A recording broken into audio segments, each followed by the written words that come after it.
Guys, good morning. Ito ngayon, kwento ko lang sa inyo yung mga unang biyahe ko tsaka sa pangalawa.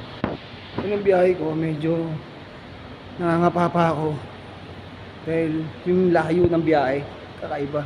Actually, nag-messenger na ako dati. Messenger na ako dati. Pero iba yung biyahe, iba yung pag-messenger ngayon kasi bumabiyahe ka sa labas. Nakakating ka lang malalayo.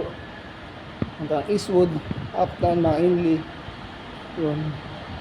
Kung malalayo yung mga binabiyahe ko. Dati kasi nag-messenger ako sa building lang.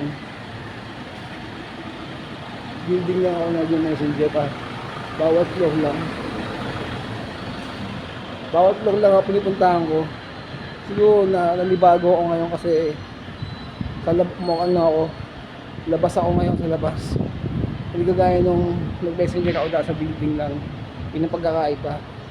Pero parehas lang din, nagpapareceive ka rin, nag-drop ka rin ng docs, meron ka rin, basta marami kung ano lang yung mga kailanganin nila. So, ang hirap lang ng pagiging messenger. Siguro, dahil nanibago pa ako dahil messenger ako is, ano pa, 2020, ganun. Nag-messenger ako sa dating building ng Magical. Doon, hindi ko sabihin ko anong company yan. Nag-messenger din ako doon. Pero ngayon, kakaiba yung messenger ko ngayon kasi challenge. Babiyahe ka na malayo.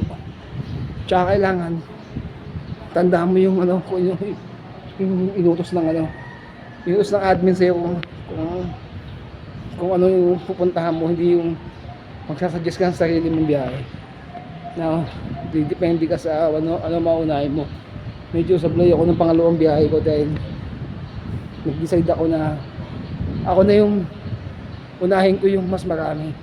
So mali pala. Dapat pa inuna ko yung mas malayo kasi yun yung pinaka-traffic pagbalik na. So yun, papakita ko sa inyo yung mga biyahe ko nung una tsaka pangalawa. So yun guys, panoodin nyo yung biyahe ko. Papakita ko sa inyo.